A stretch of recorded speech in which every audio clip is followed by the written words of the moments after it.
Hello everyone, welcome to PNYC education. नमस्कार.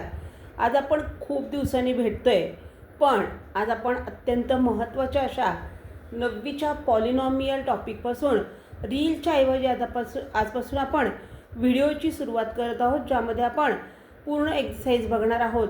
तर polynomial हा आपल्याला SSC, CBSE, ICSE सर्व बोर्डला खूप इम्पॉर्टंट टॉपिक आहे. पण का अवघड जातो बरं आपल्याला तो? तर चला, का अवघड जातो आणि कसा सोपा करायचा हे बघूयात आपण. तर आपल्याला पहिली एक्सरसाइज आहे SSC बोर्डच्या पुस्तकात 3.1 की वेदर इट इज जे polynomial or not. The first one is what y plus 1/y. It is not a polynomial because the other y is in denominator, that is a negative. So it is not a polynomial. Second is what 2 minus 5 root x. Again it is not polynomial because the variable that is x is under root. Under root असेल तर एखादा variable तर आपण त्याला polynomial नाही असं म्हणतो. Third is what x square plus 7x plus 9 is equal to what is that? It is a polynomial because you can see that x index is 2, it is plus 7x plus 9, it is a descending order. तर आपलं हे polynomial आहे. Then the fourth is what 2m raised to -2 plus 7m minus 5. तर हे polynomial नाही आहे आपल्याला. का बरं? तर एमच्या डोक्यावर आपण बघतोय की इंडेक्स ही 2 नसून -2 आहे. -2 इज देअर, म्हणून ही आपलं पॉलिनॉमियल नाही आहे. आणि पाचवं जे आहे 10 number which is always a positive number which is always a polynomial. तर ह्या पद्धतीनं whether the given algebraic expression is polynomials or not we can identify. म्हणजे थोडक्यात काय, जर आपलं व्हेरिएबल अपॉनमध्ये असेल, फ्रॅक्शनमध्ये असेल, अंडर रूट असेल किंवा मायनसमध्ये जर आपल्याला पॉलिनॉमियलची इंडेक्स दिली असेल तर ते आपले पॉलिनॉमियल नसतात. This is the clear thing. I hope you understand. Now we are going to see our second question for the same exercise. तर आपला दुसरा प्रश्न आहे कोएफिशियंट्स ऑफ एम क्यूब. आपल्याला काय फाइंड करायचं आहे? एम क्यूबचे कोएफिशियंट्सचा अर्थ काय होतो? तर एम क्यूब ज्या ठिकाणी आहे त्याच्या अगोदर जो नंबर असेल that is known as your coefficients. तर पहिलं बघा सम काय आपलं एम क्यूब. त्याचा आन्सर मी 1 लिहिलं is equal to 1 because if there is no number before your variable you have to assume it as 1. m क्यूबच्या अगोदर कुठचाही नंबर नाही आहे, अंक नाही आहे, तर मी काय लिहिणार 1. Second polynomial is what -3/2 plus m minus √3 m cube. तर या ठिकाणी मला m क्यूबचं कोएफिशियंट फाइंड करायचं आहे. तर ज्या ठिकाणी m क्यूब आहे तिथं काय दिलेलं आहे √3, बट इट इज मायनस. तर माझा कोएफिशियंट काय झाला -√3. The third is what? -2/3 m cube minus 5m square plus 7m minus 1. तर या ठिकाणी परत एकदा मला m क्यूबचाच कोएफिशियंट पाहिजे जो -2/3 आहे. So equal to -2/3.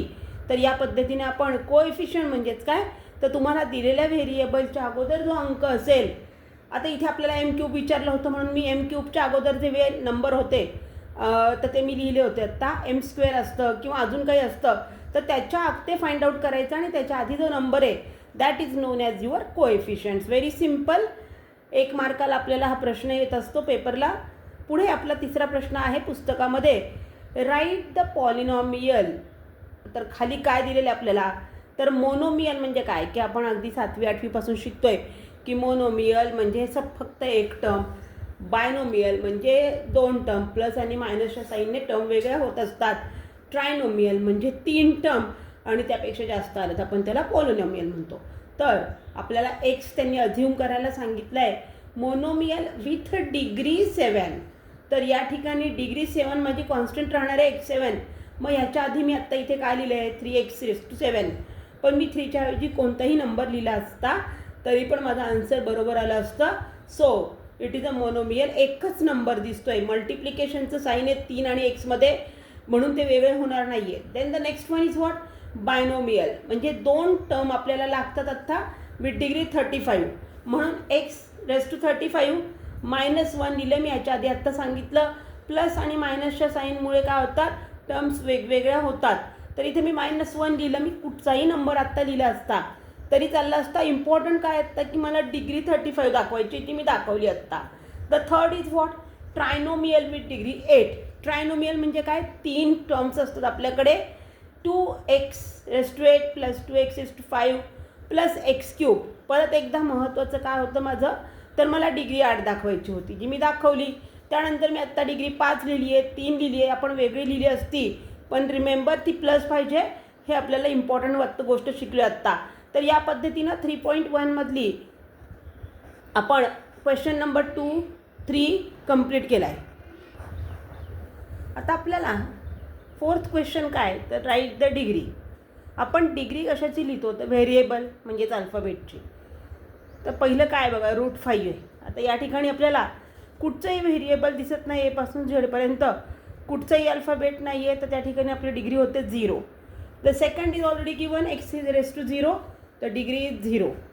Third is x², so degree is 2. In fourth √2m⁻⁻⁷, तर या ठिकाणी mच्या डोक्यावर किती आहे, 10, तर 10 ही आपली डिग्री झाली. त्यानंतर फिफ्थ वन राईट साईडला केलं मी, 2p - √7 इज इक्वल टू, पीच्या डोक्यावर नंबर नाही आहे, you have to assume it as 1, so the degree is 1. Next one 7y - y³ plus y⁵, तर या ठिकाणी मी इक्वल टू करून डिग्री 5 लिहिलेली. याचा अर्थ की या ठिकाणी सगळीकडे y आहे, तर yची पहिल्यांदा 7y मध्ये y हा 1 आहे, नंतर y 3 आहे आणि y 5 आहे.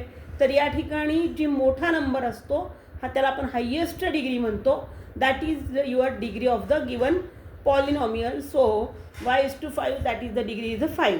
The next is what, xyz plus xy - z. या ठिकाणी x प्रत्येक ठिकाणी 1 आहे, y 1, z पण 1 आहे. And the last one m³ n7 - 3m⁵n plus mn. या ठिकाणी आपल्याला वेगवेगळे अल्फाबेट आलेले आहेत, तर त्याच्यामध्ये त्या अल्फाबेटमध्ये ज्याचा नंबर मोठा आहे तो आपण बघूयात. बघा, m³ म्हणजेच 3 आणि n is equal to what, 7. याचा अर्थ आपण आता काय शिकलो, तर दिलेल्या पॉलिनॉमियलमध्ये जे व्हेरिएबल असतील त्याची जी हायेस्ट डिग्री आहे, that is the degree of the given polynomial. Of course it should be in a positive sign now, and if there is no variable you have to assume the degree is 0. Now the next question is, you have given some polynomial, you have to classify it as a linear polynomial, quadratic or a cubic polynomial. okay, आपल्याला सगळ्यांना माहिती आहे linear म्हणजे degree 1 असते, quadratic म्हणजे degree 2 आणि cubic म्हणजे 3. बस हे समजलं तर हे आलं आपल्याला. तर पहिलं काय बघा, 2x² प्लस 3x प्लस 1. या ठिकाणी एक्सची सगळ्यात मोठी डिग्री काय, तर 2 आहे, म्हणजे त्याला आपण काय म्हणणार आता, quadratic polynomial. Second is what, 5p. Linear का लिहिले मी, तर p हे अल्फाबेट आहे, ह्याच्या डोक्यावर काही नाही आहे, फक्त 1 आहे. ज्या वेळेला 1 ही डिग्री असते, that is your linear polynomial म्हणतो आपण. The next is third one, √2y - 1/2. परत yच्या डोक्यावर काही नाही आहे, 1 आहे, म्हणजेच ते लिनियर झालं. Next is m³ plus 7m² plus √2m⁵ minus √7. आता या ठिकाणी m ही सगळ्यात मोठी डिग्री किती आहे, 3 आहे. म्हणून याचं काय झालं, आपण काय केलं ह्याला क्लासिफिकेशनमध्ये, क्यूबिक म्हणजेच काय, तर व्हेरिएबलची डिग्री 3 असणं. The fifth one is what, a² दिलं आहे, स्क्वेअर म्हणजेच काय, क्वाड्रॅटिक. तर आपल्याला हे क्वाड्रॅटिक चॅप्टर पण नंतर शिकायचं आहे डिटेलमध्ये, ते आपण नंतर बघूया. आणि द लास्ट वन 3r³. या ठिकाणी आरच्या डोक्यावर 3 लिहिलेले आहेत, म्हणजेच r³ 3 आहे म्हणून ती cubic. In this way we classify the given polynomial in a linear, quadratic और क्यूबिक. थोडक्यात लिनियर म्हणजे अल्फाबेटच्या डोक्यावर फक्त काही नसतं, म्हणजे 1 असतं.